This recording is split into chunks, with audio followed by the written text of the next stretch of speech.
All right, gentlemen, was good. Tonight's video, Mike Tomlin. Mike Tomlin. Why am I talking about this? Why am I talking about Mike Tomlin? Every once in a while, I'm going to throw sports into the mix of this. Because after all, this is Project Aletheia. Aletheia is the Greek coordinating Greek word for truth. And I'd like to talk a little bit about how sports today basically is downstream from culture, right? So is politics, so is media, so is everything. For a lot of reasons, right? But I got to talk about Mike Tomlin. I moved to Pittsburgh in 2007. That was the same year that Mike Tomlin was hired as the head coach, and I came into Pittsburgh, and I had heard a lot of things about Pittsburgh. Was super enthusiastic about the sports franchises here. I became a huge Steeler fan based off of the culture and the fan base and so on and so forth. And because they love their sports. And I was like, I'm not going to fight it. All my children are born here. All my children are born in Pittsburgh. Why would I fight that? I love the Pens. The Pirates nobody here loves the Pirates, by the way. They hate the ownership. So it's hard to love the Pirates. But we did see in my first few years here, we did see them go to the playoffs for the first time, and Andrew McCutchen versus Cincinnati beat Cueto. That was a good time. It was a real good time. So I've seen a lot of years of success. I've seen the Pens win a few Stanley Cups. When I moved here, the Steelers had won a championship or a Super Bowl underneath Mike Tomlin. And then they went to the Super Bowl again, and they lost to the Packers, and they have yet to see the big stage ever since. And what's crazy is the reason why I'm doing this video is because I was always told, and you'll still hear people say this you'll hear ESPN people say this, that Pittsburghers take their sports real seriously.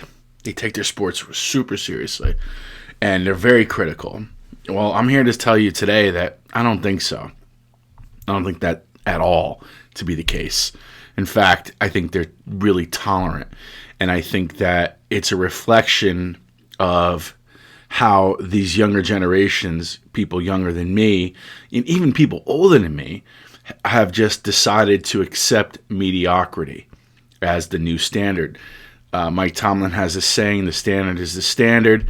He goes, if you think my message is going to change, it ain't going to change. The dude is about to go 8 seasons in a row without winning a single playoff game. He is 3-8 in the playoffs. 3-8 in the playoffs.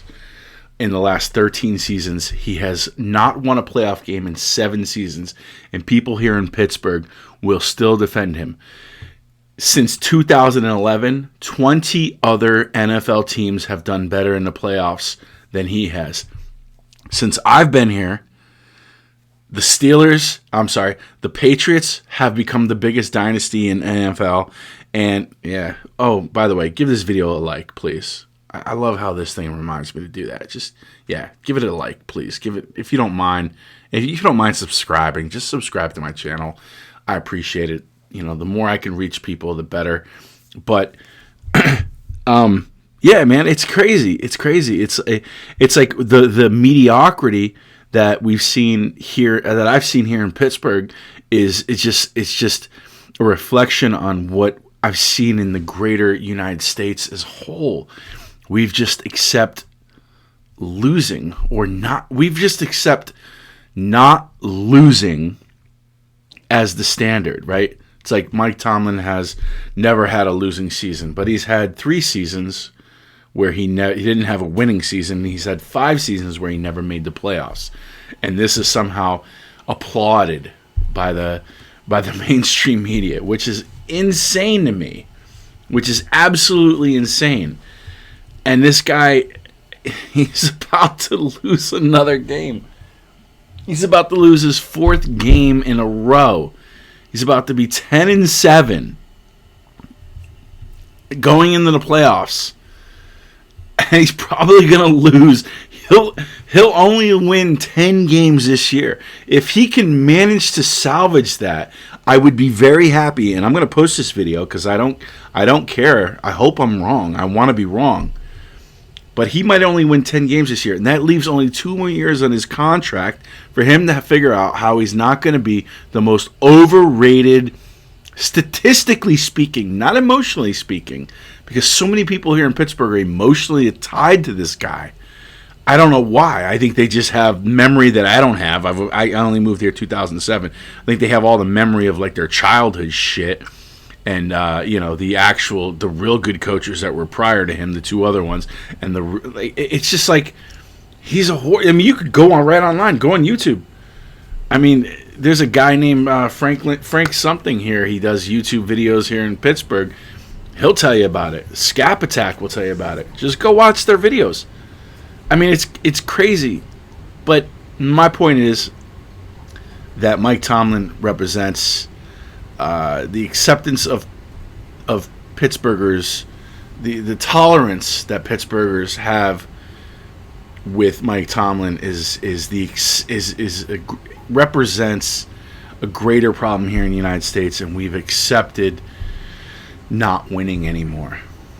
And I think that's what made Donald Trump, as a populist who didn't receive any Israeli funding in 2015, when he became a true populist. He was like, are you tired of losing or do you want to win?